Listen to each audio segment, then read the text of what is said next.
والصلاة والسلام على رسول الله. رب اشرح لنا صدورنا ويسر لنا أمورنا واحلل عقدة من ألسنتنا يفقه أقوالنا. ربنا زدنا علما وارزقنا فهما يا فتاح يا عليم افتح لنا علما. Alhamdulillah, pada kesempatan yang berbahagia ini di bulan yang Allah sucikan, yakni bulan Zulhijjah, Allah masih izinkan kita untuk bisa bernafas di bumi Allah. Maka untuk mengawali kegiatan kita pada pagi hari ini, mari kita bersama-sama tadarus dulu Bapak dan Ibu surah ke-12, surah Yusuf. Kita akan tadarus dari ayat 22. Baik, nanti yang tidak ada mushaf boleh menyimak saja.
Ada yang berkenan membacakan terjemah ayat 22-nya? Dan ketika dia telah cukup dewasa, kami berikan kepadanya kekuatan dan ilmu. Demikianlah yang memberi balasan kepada orang-orang yang berbuat baik.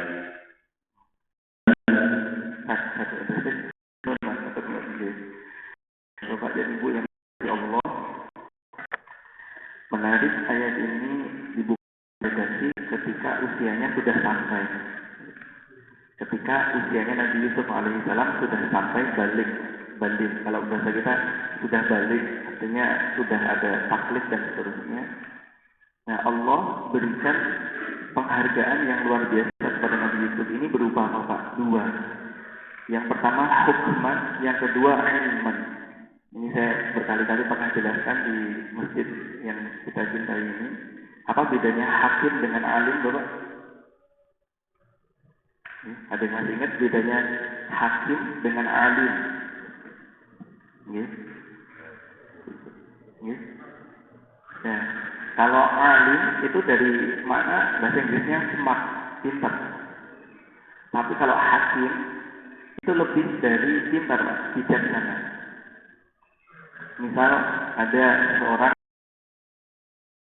tidak kriminal, kemudian hakim memutuskan dengan kepintarannya, maka melihat pasal, oh kena pasal ini, undang-undangnya ini dihukum. Nah itu sebenarnya menghukumi masih dalam ranah kepintaran seorang hakim. Tapi kenapa seorang hakim itu nggak disebut alim, tapi disebut hakim? Karena spiritnya adalah ternyata tidak hanya pintar, harus bijaksana. Misal, kok sampai melakukan ini kenapa? Misalkan, apakah dalam kondisi terpaksa? Apakah dalam kondisi ternyata dizolimi? Misal seorang si fulan ini melakukan pencurian di rumah majikannya. Misal ternyata kan kita melihat secara sekilas mencuri nggak baik. Tapi kemudian pas ditelaah lebih dalam, ternyata majikannya sudah 2 tahun nggak pernah bayar gaji. Sementara dia ini punya ibu yang sedang sakit butuh biaya. Maka suatu hari ketika melihat ada uang majikannya ditinggal di atas meja atau di mana dompetnya, ya dia ambil. Nah dalam kasus seperti ini seorang hakim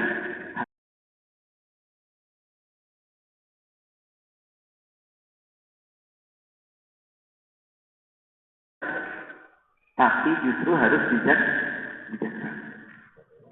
Maka ibu-ibu yang mau nyari mantu, Ibu, nah kriterianya mohon jangan hanya karena kepintaran. Pak Farid ini menantu saya S1, S2, S3, profesor loh, malah sudah sepuh. Kalau sudah profesor malah sudah sepuh. Oh, ini alumni Timur Tengah, alumni luar negeri, alumni galaksi Bima Sakti, misalkan gitu. Nah, mohon yang dilihat jangan hanya itu. Boleh itu menjadi salah satu penilaian, tapi tidak hanya itu. Kenapa? Karena kalau bicara kepintaran, iblis itu lebih pintar dari kita. Iblis itu lebih pintar daripada kita. Bayangkan kakek moyang kita aja sampai terayu untuk mendekati pohon yang dilarang sama Allah. Nah, itu iblis. Maka kalau mencari jangan cuma yang modal pintar, tapi dia harus punya kebijaksanaan. Nah, biasanya yang seperti ini dampak dari apa Bapak dan Ibu? Ayat ini tadi ditutup dengan redaksi wa kadzalika najzil muhsinin. Demikianlah kami membalas mereka yang di level ihsan. Saya pernah jelaskan juga di forum ini, suatu ketika ada malaikat merubah bentuknya dalam wujud manusia datang kepada Nabi Muhammad SAW. Saat itu Nabi sedang bersama para sahabat. Kemudian mendekati Nabi, menempelkan lututnya malaikat ini dengan lututnya Nabi. Kemudian tangannya juga di atas lututnya Nabi. Kemudian bertanya, akhbirni anil iman. Kasih tahu saya apa itu iman. Beritahu saya apa itu Islam. Nah itu Nabi menjelaskannya. Rukun iman, rukun Islam. Itu dijelaskan di situ, Pak. Insya Allah kita akan minggu lagi akan masuk di rangkaian daripada rukun Islam yang kelima, ibadah haji itu nanti kan ada kurbannya. Nah ini termasuk yang rukun Islam. Nah yang terakhir pertanyaannya, akhirni anil ihsan. Tolong beritahu saya kalau kamu nabi sungguhan, apa itu ihsan? Nah ini menarik. Kanjeng Nabi Rasulullah Shallallahu Alaihi Wasallam memberikan definisi ihsan itu apa? Anta budallah ka'annaka tarah. Engkau mengabdi kepada Allah seolah-olah engkau mampu melihatnya. Nah, ini menarik. Kalau misalkan kita sampai di level yang seperti ini, Pak, itu insya Allah setiap hari kita pengennya caper sama Gusti Allah. Saya ulang. Kalau kita sampai di level ini, insya Allah kita capernya itu ke Gusti Allah. Penciptaannya itu karena lillah. Karena apa Pak? Kalau pencitraan karena manusia, jatuhnya lelah. Jadi kalau bukan karena Allah, jatuhnya lelah. Tapi kalau karena Allah, enak gitu. Kalau sudah kita, misalnya Bapak bangun pagi paling awal ke masjid, ya Allah, saya caper sebagai hamba-Mu, pengen menjadi yang pertama datang ke masjid. Sebagaimana Rasulullah dulu juga yang paling awal masuk masjid sampai mendapatkan menang sayembara meletakkan Hajar Aswad di tempatnya kembali. Itu kan gara-gara sayembaranya siapa yang pertama masuk masjid. Misalnya. Kemudian mau sedekah, tangan kanannya sedekah, tangan kirinya sampai nggak tahu. Kenapa? Karena dia pengen yang tahu hanya Allah. Misalnya gitu. Meskipun boleh Pak Farid, sedekah terang-terangan boleh, karena di Al-Quran dua-duanya boleh. In tubdu shadaqat fa ni'mal wa in tukhfuha wa tu'tuha al-fuqara fa huwa khairul lakum. Kalau sedekah itu mau ditampakkan itu boleh. Itu. Tapi kalau mau disembunyikan juga boleh. Masing-masing ada kelebihannya. Gitu, Pak. Karena jangan sampai nanti kita bertetangga terus kemudian Allah panggil kita, tetangganya ditanya, gimana dulu Pak Farid selama hidup? Mas, pelit, kalau musim buka puasa nggak pernah bagi kolak, gitu. Kalau musim Idul Adha nggak pernah sembelih kurban, karena nggak tahu. Padahal ternyata saya ada amalan di luar kampung sini yang tidak diketahui warga. Nah, jadi ternyata ditampakkan itu ada baiknya. Contoh lain misalkan ada bapak memberikan sedekah kepada tukang becak. Dilihat kan Pak, karena tukang becak ya biasanya siang misalkan itu. Tiba-tiba yang melihat itu terinspirasi. Ya Allah, itu orang sudah bekerja, banting tulang, peras keringat, mandi darah, kok masih mau ya berbagi. Gitu. Saya kapan? Nah, ini juga menjadi inspirasi. Nah, gitu. Tapi yang disembunyikan bagaimana kelebihannya? Kelebihannya terjauhi dari sifat riya. Ya, maksudnya sembunyi-sembunyi. Nah, ini kira-kira seminggu yang lalu Pak, saya diundang untuk memberikan tausiah salah satu jamaah. Saya nggak sebut namanya karena ini saya rahasiakan. Itu menarik ketika kemudian memberikan kesaksian itu putri almarhum ini. Baru setelah papa tiada, saya yang pegang handphonenya. Setelah saya cek, ya Allah, banyak yang mengucapkan bela sungkawa dan ternyata papa itu setiap bulan sedekah kemana-mana yang kami itu nggak tahu. Anaknya sendiri nggak tahu, istrinya nggak tahu. Jadi almarhum ini sedekah ke sini, ke panti asuhan, ke pesantren, ke orang-orang fakir miskin. Dan itu tanpa diketahui sama istri dan anaknya. Baru tahu setelah wafat dan mengambil handphone papa. Bela sungkawa dari pesantren ini, bela sungkawa dari yayasan yatim piatu ini dan seterusnya. Nah, sehingga inilah kebaikan yang terkadang Allah tampakkan ketika seseorang itu sudah meninggal. Nah, ini yang biasanya sembunyi-sembunyi. Gitu. Baik. Nah, jadi ihsan tadi kita kembali. Engkau menyembah Allah seolah-olah engkau mampu melihat Allah. Tapi kira-kira Pak, Bu, sakit boten, bisa nggak kita melihat Allah? Nggak bisa. Makanya Nabi menggunakan redaksi seolah-olah. Karena dalam riwayat yang kami pelajari, tidak ada satupun Nabi yang di dunia ini melihat Allah secara langsung. Nabi Musa gimana Pak Farid? Hanya dialog. Bapak kalau misalkan sedang dialog lewat handphone, Pak, kan nggak harus bisa lihat video call, terdengar suara. Jadi Nabi Musa, wa kallamallahu Musa taklima, itu hanya suara saja. Kemudian, Nabi Muhammad Pak Farid ketika Isra Mi'raj, bahkan Nabi Muhammad tidak. Di Sidratul Muntaha itu tidak. Itu disimpan sama Allah menjadi anugerah terindah nanti Bu ketika kita masuk surga. Saya masih ingat waktu dulu belajar di pondok, itu kelas 6 ya, kelas 3 SMA. Itu guru kami memberikan pertanyaan.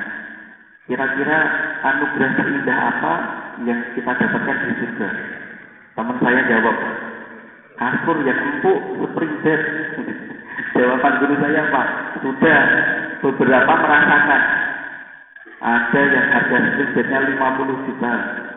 Ada yang spring bednya harga 500 juta. Itu saya nggak kebayang kayak apa itu. Untuk kasur aja kok harganya sampai segitu. Ya. Terus kemudian kalau gitu bidadari Pak Ustadz, loh, bukankah di dunia juga sudah nikah? Nah ini kan ibu-ibu ini kan bidadari surga yang jatuh ke bumi. Ya kan? Nah ini kan bidadari, gitu. Nah, sudah, oh iya ya. Oh pemandangan Pak Ustadz, pemandangan yang indah. Datang aja ke puncak, datang aja ke Raja Ampat, datang aja ke Bali, datang aja ke Ancol. Itu sudah indah, Pak. Makanya orang Arab itu senang ke Indonesia karena lihat ya tumbuh-tumbuhan hijau itu. Karena kalau bapak sudah haji ke umroh itu kan bersah gitu. Tapi kok delalah kuasanya Allah, orang kalau melihat Baitullah itu kok kebanyakan itu nangis. Padahal cuma kotak, padahal cuma warnanya hitam. Kalau kita lihat kan ini masih banyak ini ya Pak ya, apa variasinya, enak gitu melihatnya. Lalu itu kan Ka'bah itu cuma kotak hitam, batu hajar aswad cuma kayak gitu, orang berebut pengen mencium batu hajar aswad. Nah ini siapa kalau bukan Allah yang meletakkan rasa cinta kita kepada Baitullah. Baik, kita kembali ke diskusi tadi. Terus akhirnya mentok Pak di pertanyaan itu. Akhirnya guru kami menjelaskan salah satu ayat di surah Al-Qiyamah, wujuhu yawma idzin nadhirah ila rabbiha nadhirah. Wajah-wajah pada hari itu seger, senang, saking senangnya. Kenapa? Pada hari itu mereka mampu melihat Tuhannya. Bahkan Nabi Muhammad menjelaskan sebagaimana kau nanti melihat bulan purnama. Bapak kalau melihat bulan purnama, jelas atau enggak Pak? Jelas, jelas. Kecuali ada mendung, kecuali ada apa. Jadi kalau namanya bulan purnama, insya Allah itu sangat jelas. Nah itu seperti itu. Kenapa? Karena memang sengaja Allah simpan. Kami pernah punya murid kelas 3 SD, Pak. Ini kita masuk ke ranah akidah. Waktu itu murid saya ini bernama Javier. Pak Farid, kenapa sih saya nggak bisa melihat Allah? Hai, kira-kira kalau Bapak dikasih pertanyaan begini jawabannya apa? Ribet? Gimana Pak? Mau coba jawab? Boleh Pak, nggak apa-apa, biar agak hidup diskusi. Ya? Dosa. Belum saatnya. Belum. Baik. Nah, saat itu saya menjawab dengan jawaban yang kurang tepat, Pak. Jadi ini hati-hati menjawab ranah akidah. Waktu itu saya jawab, oh iya jadi tidak semua yang bisa kita lihat, tidak semuanya bisa kita lihat, tapi bisa kita rasakan. Dia nanya contoh, Pak, karena anak 3 SD ini butuh bukti konkret. Contohnya apa, Pak Farid? Kebetulan nggak lama dari kelas itu tadi, Javi ini buang angin, Pak, buang gas. Nggak ada bunyinya. Terus aromanya terdetek gitu kan, terdeteksi. Gitu. Terus akhirnya siapa akhirnya ngaku saya Pak gitu. Tadi sarapannya pecel gitu kan. Wah. Gitu. Nah, coba bisa kelihatan nggak gas itu tadi, angin tadi? Nggak bisa Pak Farid. Nah, itu nggak harus terjadi, bisa dirasakan. Mohon maaf Bapak dan Ibu, dia meneruskan mengambil kesimpulan anak masih 3 SD. Berarti Gusti Allah sama dengan titik. La haula wala quwwata illa billah. Saya langsung istighfar. Astagfirullahaladzim. Salah. Jadi terkadang kita ingin menjelaskan substansinya, tapi ternyata orang yang menangkap sudut pandang kita belum tentu sama. Maka hati-hati menyamakan Allah dengan angin. Misalkan ada beberapa yang menjawab seperti itu. Akhirnya saya istighfar, saya bilang oke, baik. Sekarang jangan coba tebak jarak 1 meter dengan Pak Farid. Pak Farid pakai kaos dalam warna apa? Nah, ayo Pak, yang bisa nebak, saya pakai kaos dalam warna apa?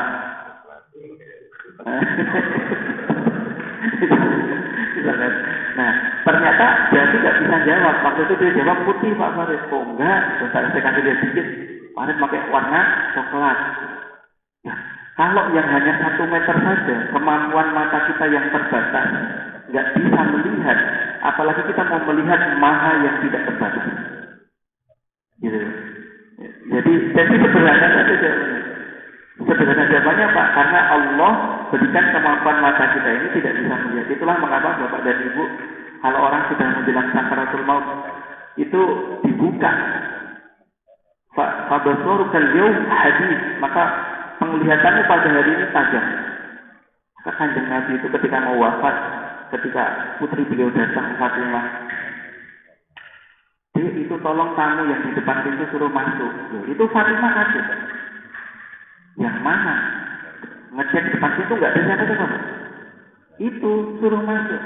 Akhirnya datang lagi, ternyata itu malaikat Israel mau mencabut nyawa. Nah, Fatimah apa melihat Pak? Boten, nggak bisa melihat. Tapi Kanjeng Nabi bisa. Simbah-simbah kita jadi kalau mau meninggal, itu loh, tamunya suruh masuk di rumah sakit ngomongin. Ini kalau sudah ada redaksi gitu, nah, tanda-tanda Pak, sudah jangan ditinggalin. Bacain talqin, bacain Al-Quran, kira-kira begitu. Karena ini sudah tanda-tanda. Karena dibuat tersikap lagi sama Allah bisa melihat lagi hari itu. Nah, maka kita kembali ke mana ihsan. Anta budallah ka'annaka tarah fa in lam takun tarah fa innahu yarah. Kalau kamu memang enggak bisa melihat, sudah yakini saja seolah-olah dia Allah melihatmu. Maka menarik, andai kata KPK berhasil menanamkan level ihsan di seluruh warga Indonesia, KPK enggak perlu ada, polisi juga enggak perlu ada, hakim juga enggak perlu ada, penjara akan sepi. Kenapa? Orang mau korupsi, nggak ada CCTV, aman bro, lanjut. Tapi kalau dia punya level ihsan, ada Allah yang maha melihat. Menarik, ada sebuah cerita santri di pesantren. Di pesantren itu diberikan aturan bahwa orang tua yang mau kasih duit harus dititip lewat pengasuhnya.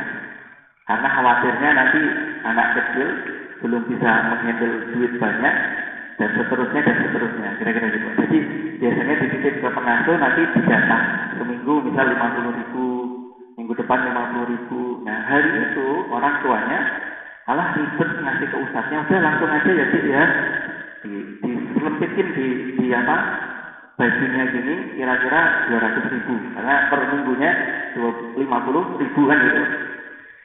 Itu murid usia 5 SD Pak. Bapak tahu, Bapak Ibu tahu jawaban anak itu.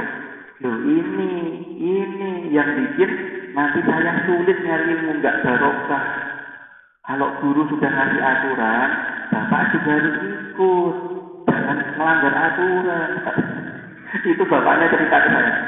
Ya Allah Pak, anak saya 5 SD melebihi KPK. Karena padahal ini kan duit halal yang ya memang bentuk ya males lah nanti ke gurunya langsung aja lebih simpel gitu. Tapi ternyata di benak anaknya 5 SD ini sudah paham bahwasanya betul guru saya nggak melihat, tapi ada Allah yang maha melihat. Semuanya diperhitungkan sama Allah. Nah maka orang yang di level ihsan ini Pak, Masya Allah, hidupnya itu tenang hidup. Ada pandemi. Nanti kalau meninggal gimana Pak Khalid? Syahid? Senyum. Oh nggak ada perang kok bisa meninggal dalam kondisi syahid Pak. Ya? Itu Pak. Nggak ada perang Pak di Indonesia Pak. Meninggal dalam kondisi syahid. Lah kalau masih hidup Pak Khalid berarti nggak syahid. Berarti masih ada tugas. Selesai mana? Kan gitu Pak. Pak kok saya hidupnya pas-pasan. Loh, nanti malah cepat hisabnya. Kan begitu, orang Nabi aja minta doanya, ya Allah bangkitkan aku di padang mahsyar bersama gerombolan orang-orang miskin.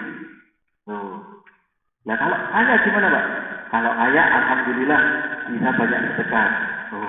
Nanti punya pintu khusus, pintu namanya Tuqiyah. Nah itu khusus untuk orang-orang yang suka kita sakoya maaf. Pintu bagi orang-orang yang suka memberi sakho, kira-kira gitu. Nah jadi Betapa indah sampai Rasulullah itu menjelaskan ajaban li amril mukmin. Sungguh mempesona pribadi seorang yang beriman itu. Kalau dia mendapatkan anugerah, dia bersyukur. Kalau mendapatkan musibah, dia bersabar. Maka hidup itu hanya antara dua S, antara syukur dengan sabar.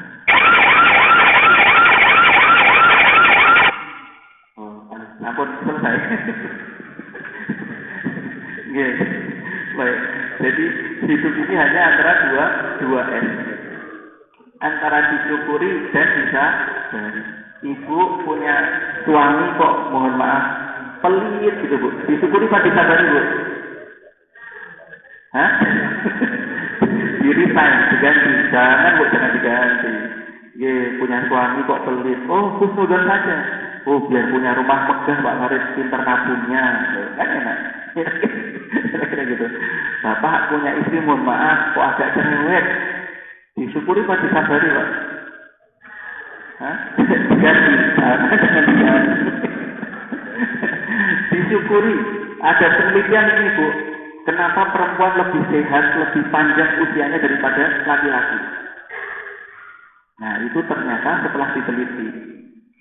Gerak fisiknya perempuan itu melebihi laki-laki, Pak. Coba deh, Ibu ngukur. Tapi kan ceritanya Pak Farid kerjanya cuma di rumah, kamar, dapur, garasi, taman. Itu kalau dihitung per meter, geraknya itu bisa berkilo-kilo. Ya kalau kita kerja tapi duduk ada di mobil, nggak gerak kemana-mana. Naik tangga juga males, naik lift. Nyampe kantor duduk terus dari pagi sampai sore. Perempuan itu gerak terus, gitu Bu. Suami belum bangun, sudah lutak-lutak di belakang, nyiapin. Nanti anaknya bangun, nyiapin mandinya, nyiapin sarapannya, nyiapin ini, jemur pakaian, belum arisan, belum senam. Masya Allah. Jadi gerak fisik lebih banyak. Yang kedua Bapak yang lebih banyak lagi, ngomong lebih banyak. Coba kalau bapak-bapak, jamaahnya itu gengnya sedikit paling cuma jamaah masjid gitu. Kalau ibu-ibu ada arisan RT, ada arisan RW, ada SMA, ada arisan sosialita, ada arisan sepuh-sepuh, macam-macam. Wah ini banyak sekali. Di mana setiap ketemu itu ngobrol. Jadi ternyata Pak, ketika ada masalah kemudian kita mengutarakan cerita yang kita hadapi, itu separuh beban itu sudah berkurang. Bapak ada unek-unek, coba ceritain ke istri Pak, itu insya Allah separuhnya sudah berkurang. Gitu. Ibu, nah ini paling hobi, kumpul di arisan ini cerita, wah.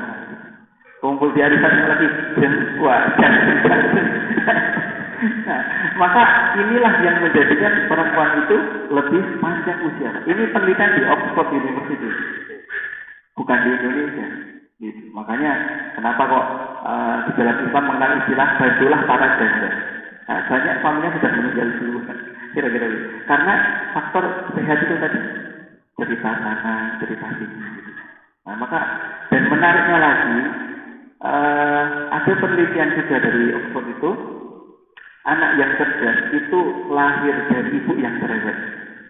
Nah, betul nih.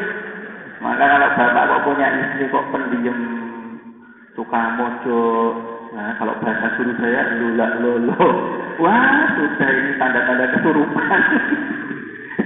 Jadi istri yang sehat itu justru istri yang cerewet. Nah, betul. Gitu. Termasuk Bu punya suami yang sebagai suami yang gitu, ya. Jadi ternyata komunikasi ini penting Bapak dan Ibu. Cuman kita ingin memastikan dalam agama kita cerewetnya yang positif. Nah, itu. Pak Farid saya sekarang cerewet loh. Oh, cerewetnya gimana Bu? Saya sehari sekarang ngajinya alhamdulillah dapat 2 halaman Pak Farid. Dulu cuma 1 halaman. Nah, bukankah dalam sebuah hadis dijelaskan Pak, siapa yang ingin berbicara dengan Allah, baca Al-Quran, itu kan cerewet, ngobrol juga sama Allah. Ada penelitian bertanya, Pak Farid, kanker itu penyakit apa? Saya baca di artikel Pak, ini kan karena ini Departemen Kesehatan ya, tentu lebih alim daripada saya. Tapi saya baca di artikel itu, setiap kita punya potensi kanker dalam tubuh kita. Nah, gimana nyembuhinya? Ternyata Allah punya obat. obatnya itu dengan resonansi suara.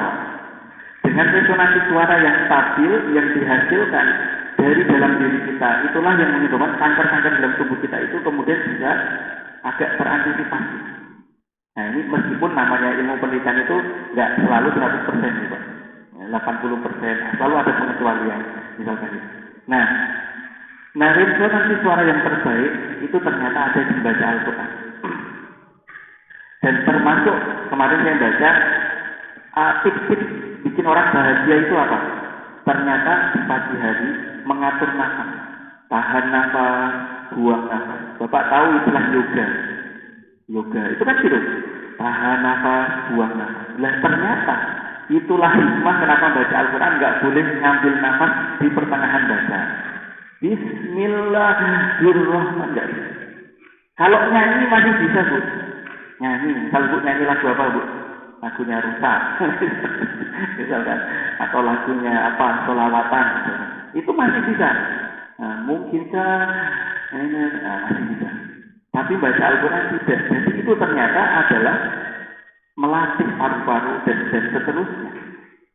Teman saya yang berkecimpung di dunia tarik olah pernafasan itu cerita. Mestinya orang-orang yang rajin baca Quran itu sakti deh. Loh kenapa sakti?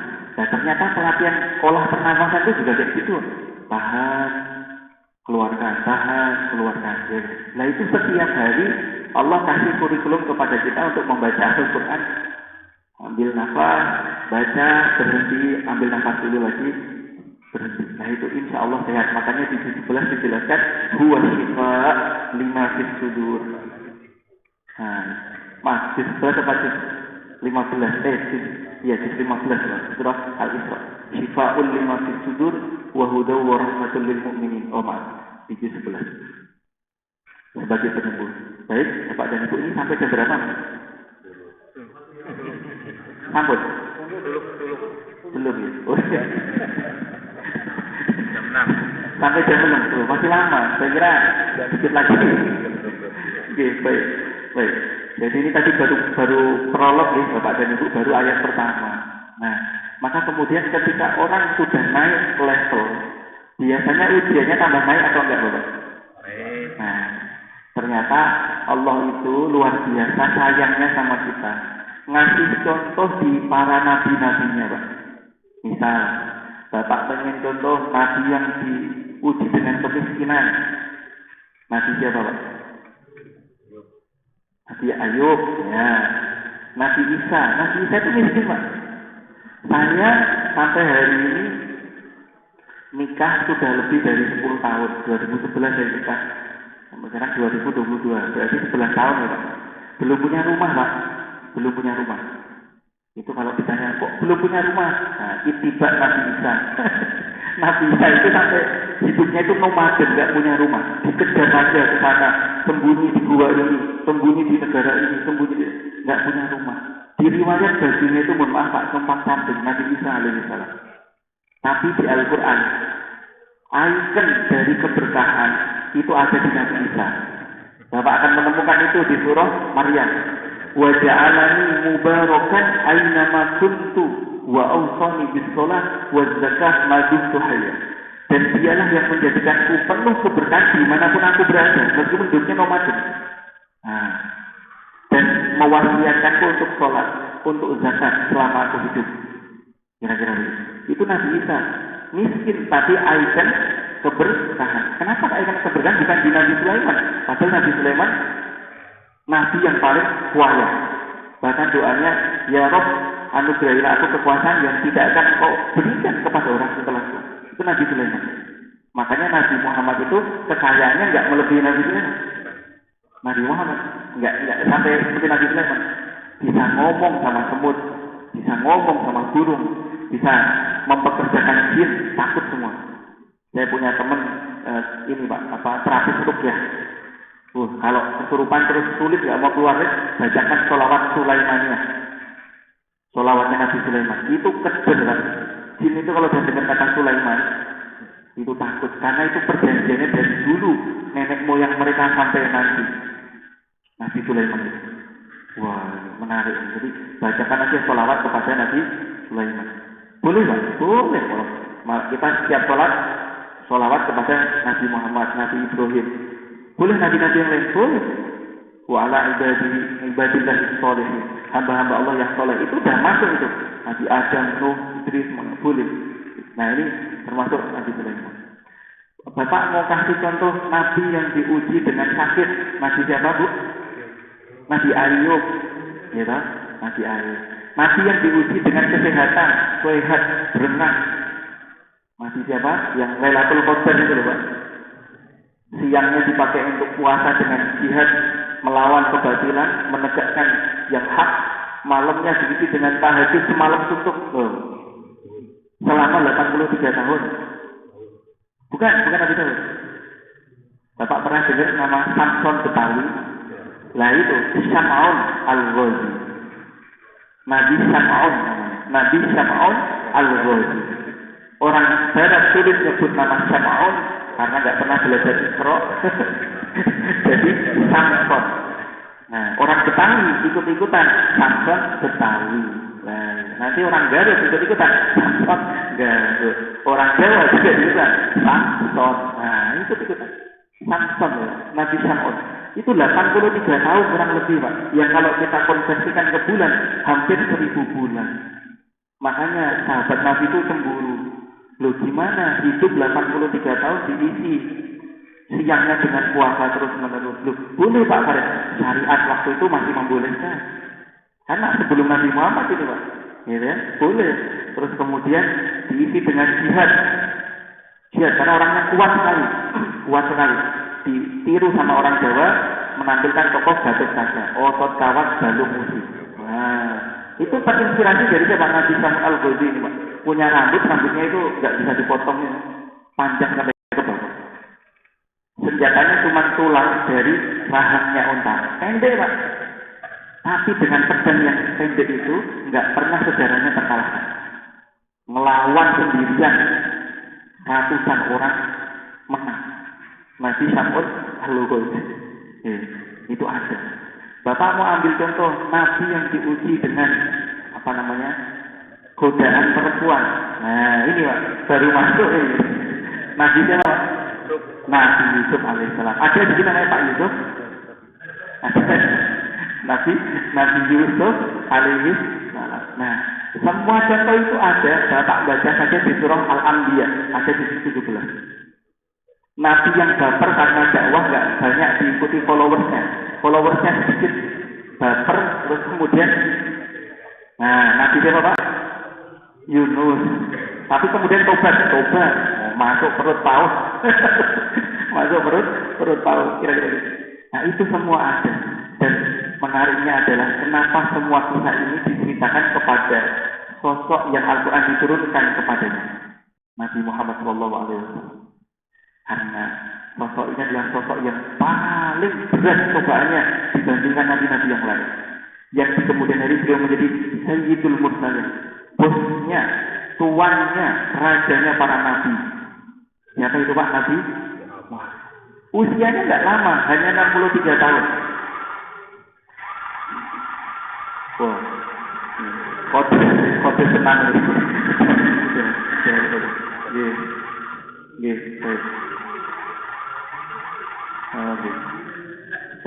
Sudah kode. Baik. Karena sudah kedua kali, nanti ketiga kali sudah kartu merah ini. Baik. Jadi ada nabi yang kemudian paling lengkap Pak cobaannya. Bayangkan Nabi Musa lahir kemudian dialirkan di sungai Nil kan gitu ya. Nabi Yusuf dimasukkan ke dalam sumur. Tapi kan pas lahir owek-owek masih lihat sosok ayahnya Pak. Nabi Muhammad owek-owek ayahnya sudah meninggal. Masih dalam kandungan. Coba lebih mengenaskan yang mana Pak? Lebih memprihatinkan yang mana? Kemudian hidup saya dulu pondok pesantren 1 SMP. Nabi Muhammad usia balita sudah pesantren. Kan itu dititip di kampung itu Pak dengan ibu susunya yang bernama Halimatus Sa'diyah dari Bani Sa'diyah. Itu di desa, di pesantren di desa, dari usia masih disusui Pak, bayangin sudah masuk pesantren, Ya. Kemudian nggak lama setelah itu dibalikkan sama ibunya, diajak sama ibunya ziarah ke makam ayahnya, jatuh sakit demam meninggal dunia. Usia berapa itu Pak? 6 tahun. Bayangin, 6 tahun sudah yatim piatu. Kemudian diasuh sama kakeknya Abdul Muthalib, ya, seorang yang sangat bangsawan, penjaga Ka'bah, dihormati di mana-mana, ya. Tapi ternyata hanya 2 tahun jadi cucunya bangsawan, meninggal dunia. Akhirnya usia 8 tahun diasuh sama pamannya miskin, pedagang siapa itu? Abu Thalib. Sampai tinggal berbagi kamar sama Ali bin Abi Thalib, sama ponakan sepupu-sepupunya. Itu Nabi Muhammad Shallallahu Alaihi Wasallam. Ujiannya paling berat. Jadi seolah-olah sebagai penutup gitu kepada ibu. Ketika Nabi Muhammad menghadapi begitu banyak cobaan, ujian, Allah ngasih cerita. Nabi Muhammad, nggak usah sedih. Senior kamu dulu juga gitu. Kuat, kamu kuat. Maka saya paling suka kalau baca Al-Quran itu yang cerita-cerita. Karena saya sebagai guru SD kalau masuk kelas, Pak Farid cerita selalu. Mau tidur, anak-anak saya, ayah cerita dulu. Nah, kalau istri beda lagi. Karena memang hampir 90%, 90% Al-Quran itu bicara tentang kisah. Kisah itu Pak mengajari kita tanpa menggurui. Coba, kenapa bapak-bapak dan ibu kok senang nonton film? Ibu-ibu nonton sinetron itu, emak naik haji, tukang bubur naik haji, sampai episode sampai wah macam-macam. Karena apa? Itu cerita. Bapak diceritain, terus bapak ngambil pelajaran sendiri. Baik, itu yang bisa saya sampaikan di pagi hari ini. Semoga bermanfaat buat kita. Bahwasanya semua cobaan yang Allah berikan ini sudah ada contohnya di para nabi, tinggal kita Pak mencontoh, ngelihat duplikasi, minta sama Allah semoga dibuatkan seperti beliau-beliau. Di penghujung acara mari kita berdoa semoga Allah memberikan kita ilmu yang manfaat. Semoga Allah berkenan membimbing kita dalam meniti kehidupan ini sebagaimana teladan-teladan terbaik yang telah Allah berikan untuk kita semua, nabi-nabi dan rasul-rasul Allah, rasul-rasul pilihan. Semoga Allah menganugerahkan kita sikap ihsan, di mana kita senantiasa merasa diawasi oleh Allah, merasa pencitraan kita ini hanya untuk Allah Subhanahu wa taala. Semoga jamaah yang hadir maupun yang belum hadir Allah bimbing untuk senantiasa berada dekat dalam bimbingan dan ridha Allah Subhanahu wa taala. Semoga masjid ini menjadi masjid yang kemudian Allah ridhoi dan Allah berkahi. Warga yang ada di Departemen Kesehatan ini menjadi warga yang kemudian menjunjung tinggi li'a'la'i kalimatillah dan hidup untuk Allah Subhanahu wa taala, dan untuk semua yang kita hajatkan semoga Allah memberikan yang terbaik. Mungkin tidak terbaik di sisi kita, tapi insya Allah terbaik di sisi Allah. Ala hadinihi wa ala kulli niyatin salihah. Al-Fatihah. Allah. Iya.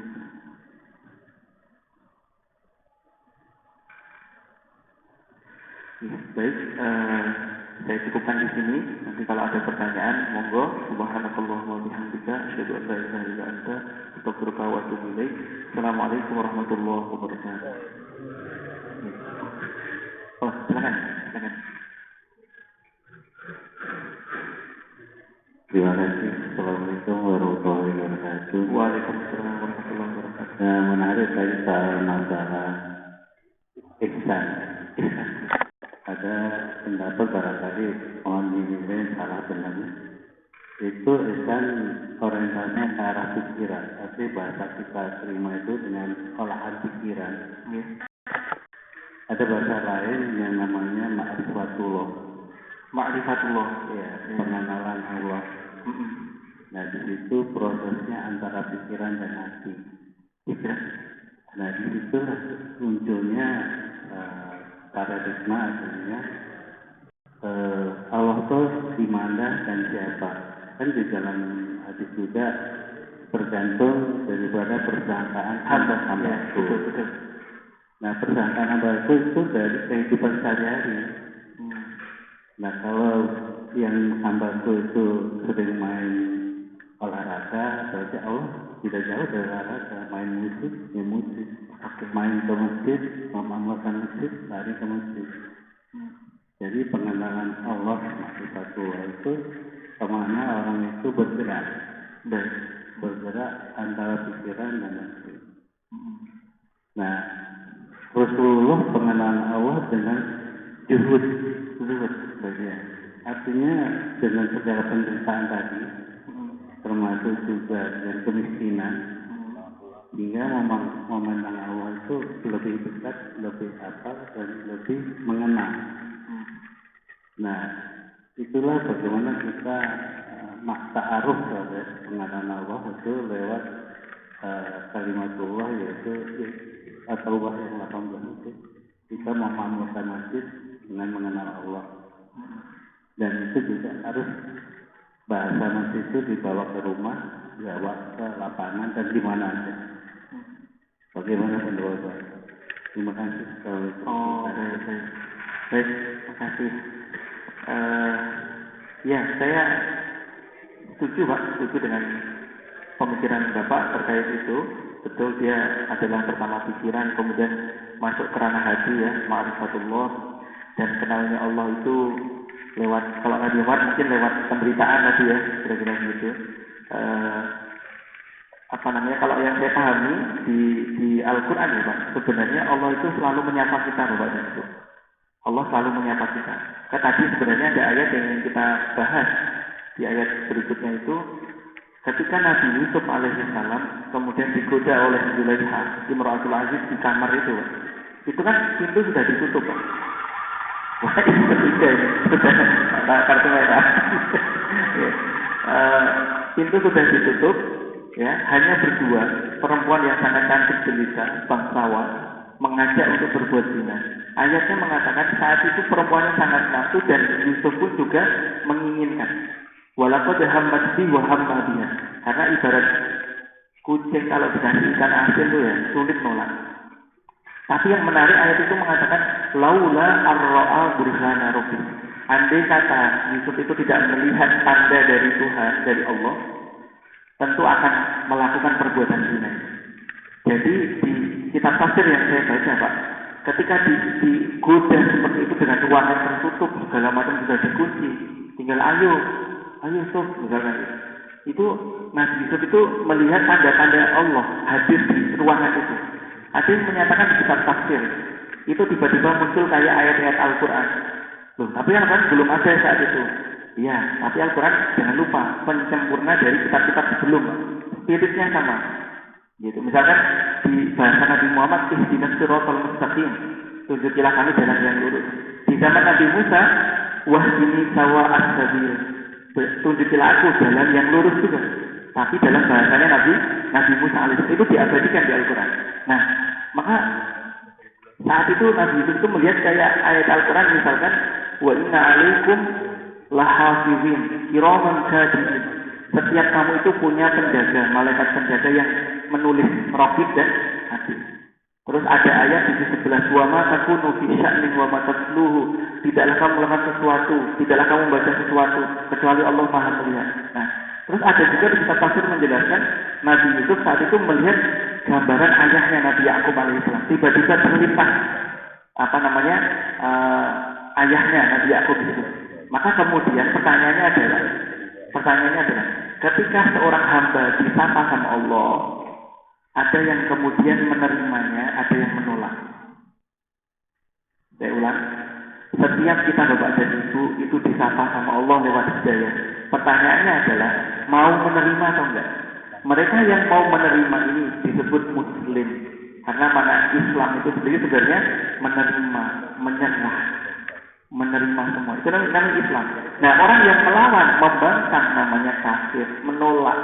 Kafir itu namanya, maka dikasih bakwan sama kopi, kok cuman gini, kufur nih, mata ini dari kata kafir itu.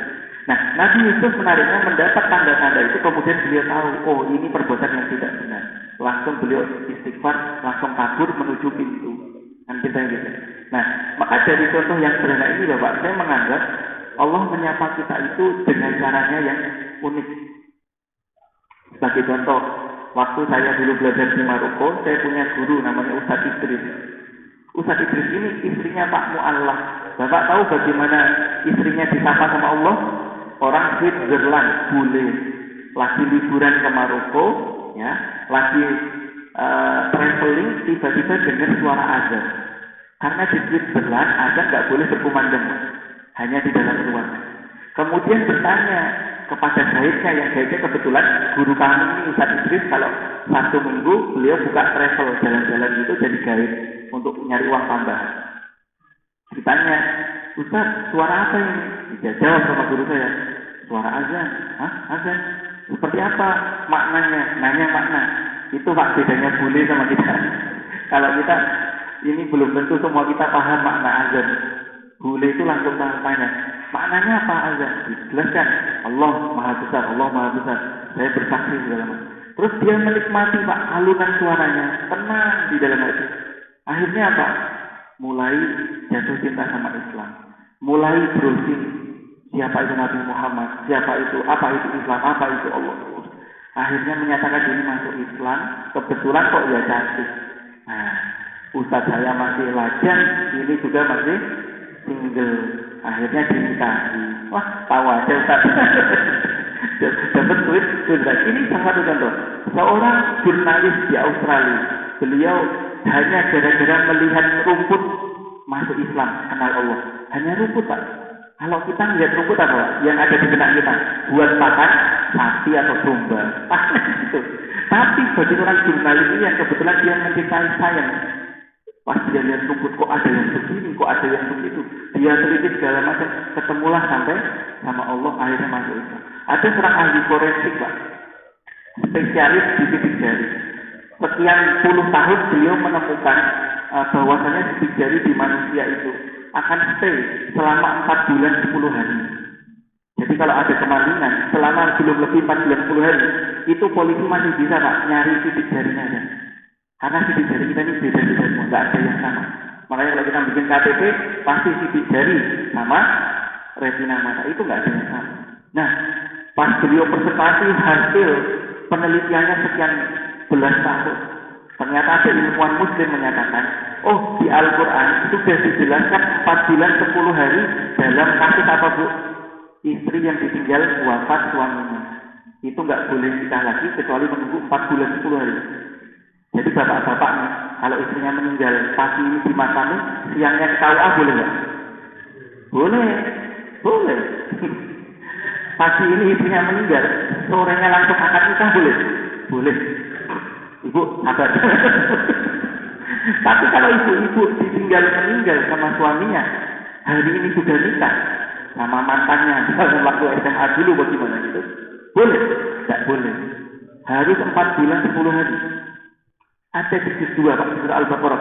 Nah, akhirnya nyari benang merah. Apa benang merah antara masa iddah perempuan yang ditinggal wafat suaminya 4 bulan 10 hari dengan masa sidik jari? Akhirnya ketemu. Seolah-olah Islam ingin memberikan kehormatan setinggi-tingginya kepada perempuan, bahwasanya mau nikah lagi itu sidik jari suaminya hilang dulu, saham dari suaminya juga hilang dulu. Kan kalau 4 bulan 10 hari itu paling enggak sudah bersuci berapa kali Bu? 3 kali. Bayangkan kalau semalam suaminya naruh saham, besok pagi meninggal, sorenya menikah dengan orang lain, sahamnya siapa? Campur, sharing saham ya. Separuh mirip mantan suami, separuh suami baru. Loh, enggak, seolah-olah yang memberikan seolah-olah ini dress barang baru. Jadi bagi suaminya yang nanti itu benar-benar sudah steril dari bekas-bekas suaminya yang dulu, dari bekas-bekas saham. Karena kalau sudah 3 kali bersuci berarti dipastikan enggak bisa hamil kira-kira. Nah, akhirnya Pak, ini sudah kartu lebih ya, merah segala macam. Nah, akhirnya ahli forensik ini Pak, dia mengambil sampel istrinya ketika sedang tidur. Istrinya tidur ya mungkin pakai tank top atau gimana. Dia ambil sidik jari di punggung istrinya, di leher dan segala macam. Besoknya dia bawa ke lab, ternyata ada belasan sidik jari laki-laki di situ. Artinya 4 bulan 10 hari sebelum ini istri saya ini disebut sama siapa kok banyak kan? Kok banyak banget? Akhirnya curiga, dari 4 anaknya dites DNA, hanya 2 yang murni anaknya dia. Dan di situ dia mengucapkan Islam, asyhadu alla ilaha illallah wa asyhadu anna muhammadar rasulullah. Dia cerai istrinya, dia ambil 2 anaknya yang tadi, dan sekarang menjadi seorang muslim.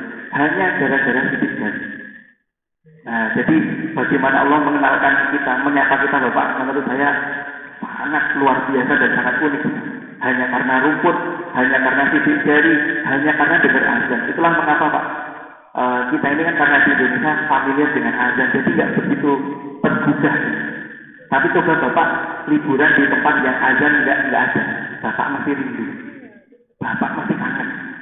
Dan itulah mengapa Allah memanggil kita dari lima waktu. Karena ternyata hanya dengan panggilan itu sebenarnya orang yang nggak kenal Allah pun akan mengenal Allah. Makanya negara-negara yang memusuhi Islam nggak mengizinkan azan itu berkumandang. Karena itu satu-satunya cara Allah menyapa kita, salah satunya. Wallahu a'lam bishawab, semoga berkenan Bapak dan Ibu. Terima kasih banyak. Wassalamualaikum warahmatullahi wabarakatuh.